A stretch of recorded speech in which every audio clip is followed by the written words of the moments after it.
ladies and gentlemen, voters, Singaporeans, fellow Singaporeans, throughout the period of Singapore's national building, the PAP government has developed Singapore infrastructure and important institutions such as the transportation system, airport, port facilities, all according to first world standard.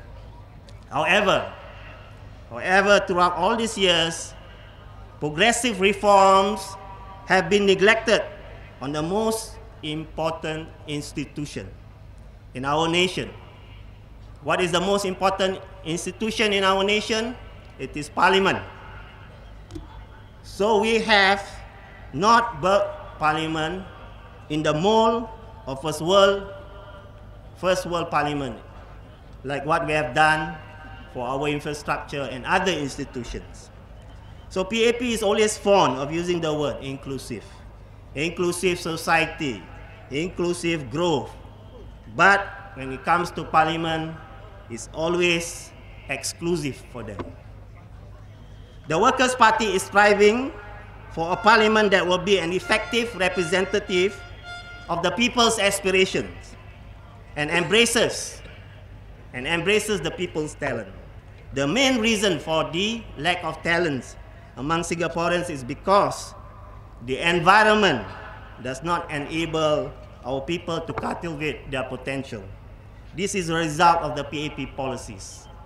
The ruling party should not dominate every aspect of Singapore.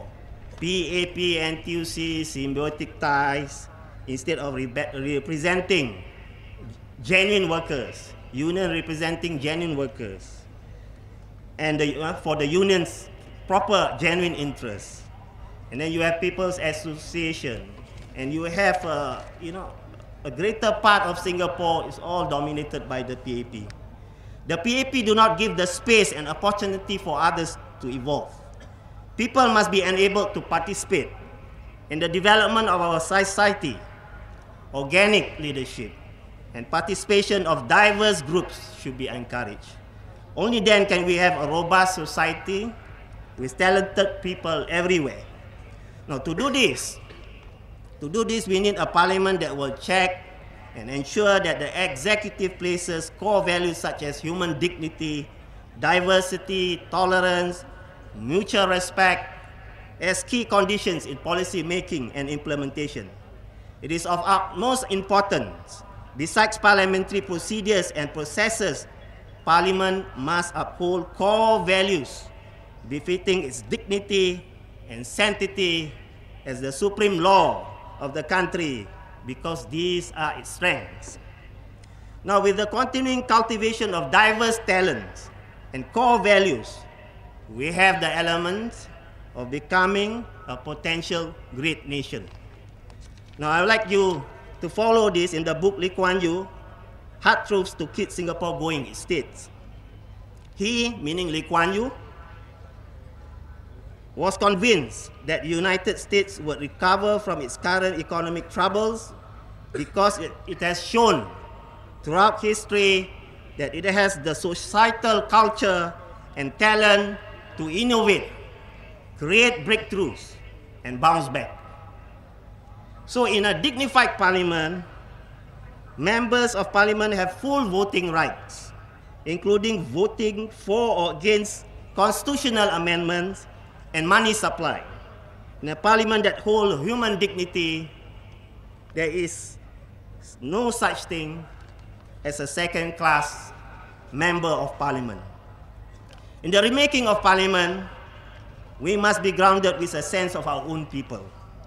We shall look into the best parliamentary practices of the developed countries, but at the same time, inspire our own idealism in identifying our own unique setting.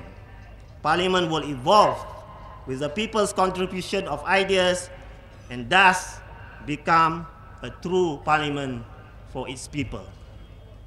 We must not be confused by what is defined by the PAP that in order to have a strong government, the PAP must have a monopoly of parliamentary seats without giving the space and opportunity for diversity to come to its places.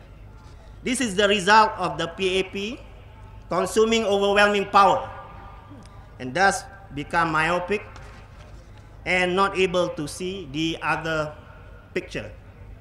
For them, the role of the legislative coincides with the role of the executive, which is the cabinet and the government, because of their monopolistic view, which has been entrenched by long years of political power.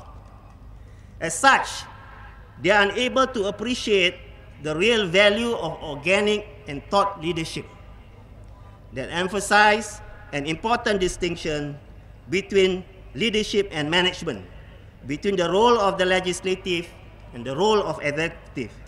Now, the bottom line is that leadership is about initiation of new ideas, forging new directions. Implementing them is managerial undertaking, which is the job of the government. So in this particular case, my conclusion is that it's possible for all of you to please vote all the 23 candidates from the Workers' Party. Vote them into Parliament. With that, we have a substantive voice to make a first world parliament on your behalf. It is the People's Parliament. Thank you.